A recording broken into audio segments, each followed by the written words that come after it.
रामनवमी के मौके पर भारतीय जनता पार्टी की 46वें स्थापना दिवस के अवसर पर चंद्रशेखर बावनकुले ने हर्षवर्धन सपकाल की देवेंद्र फडणवीस पर की गई टिप्पणी पर प्रतिक्रिया दी। उन्होंने कहा कि यह सूर्य को दीपक दिखाने जैसा है। बावनकुले ने सबका से अपनी ऊंचाई मापने की सलाह दी और फडणवीस पर टिप्पणी करने से पहले सोचने को कहा। साथ ही उन्होंने संजय राउत पर भी टिप्पणी की। रामनवमी आहे आणि संपूर्ण देशामध्ये रामनवमीच्या पावन पर्वावर या भक्तिमय वातावरणामध्ये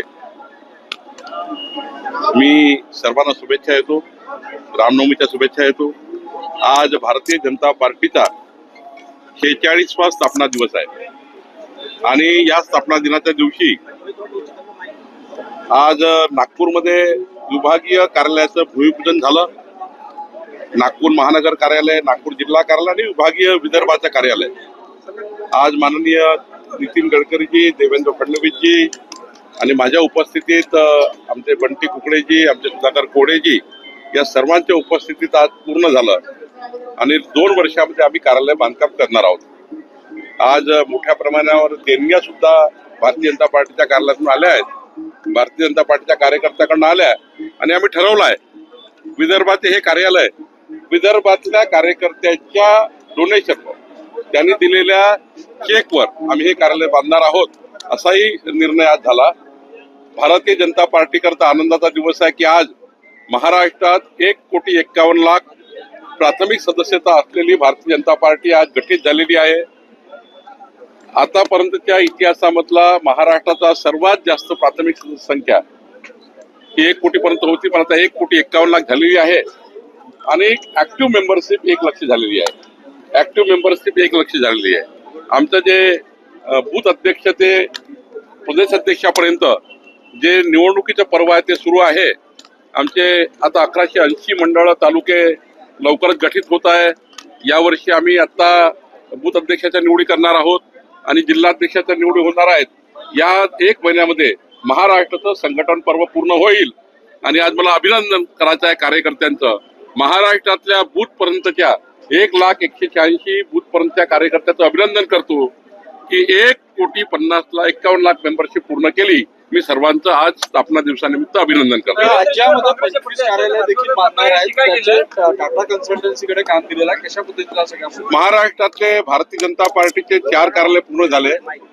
36 कार्यालय, मुंबई प्रदेश कार्यालय असेल, मुंबईचं शहराचं कार्यालय असेल आणि महाराष्ट्रातले सर्व कार्यालय आम्ही कार्यकर्त्यांना आज आम्ही आव्हान केलं आहे स्थापना दिवसानिमित्त की कार्यकर्त्यांनी त्याच्या क्षमतेप्रमाणे आमच्या पक्षाच्या कार्यकर्ता या कार्यालयाकरता पैसे द्यावे आणि टाटा कन्सल्टन्सीनी या कार्यालयाचं काम पूर्ण करावं। टाटा कन्सल्टन्सी 36 कार्यालयाचं पूर्ण कन्सल्टन्सी पीएमसी करणार आहे आणि हे कार्यालय पूर्ण होणार आहे।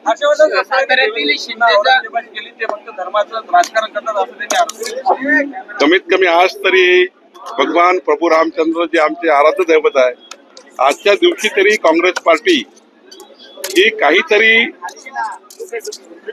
या राज्यामध्ये जी संस्कृती आहे, आपल्या देशाची संस्कृती आहे, देव देश धर्माकरता आपण सर्व समर्पित आहोत आणि अशा वेळी आपण आज टीकेचा दिवस असू नये।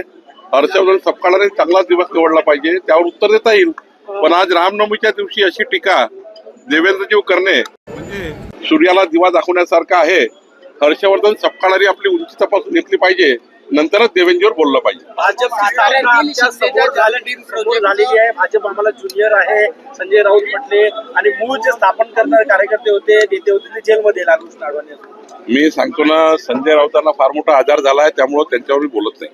पश्चिम बंगाल में रामनवमी की शोभा यात्रा को लेके विवाद चल रहा है, वहाँ पे परमिशन नहीं दी गई है पश्चिम बंगाल में ममता की सरकार ने। देखिए, भगवान प्रभु रामचंद्र की रामनवमी के उपलक्ष्य में अगर परमिशन नहीं देती है ममता बनर्जी, तो वहाँ की जनता ममता बनर्जी की सरकार उखाड़ के फेंक देगी। ये भगवान प्रभु रामचंद्र की जन्म आज जयंती के रामनवमी के दिन अगर ममता बनर्जी इस प्रकार से व्यवहार करेगी तो जनता नहीं छोड़ेगी। साताऱ्यातील शिंदेच्या डीम प्रोजेक्ट जल प्रोजेक्ट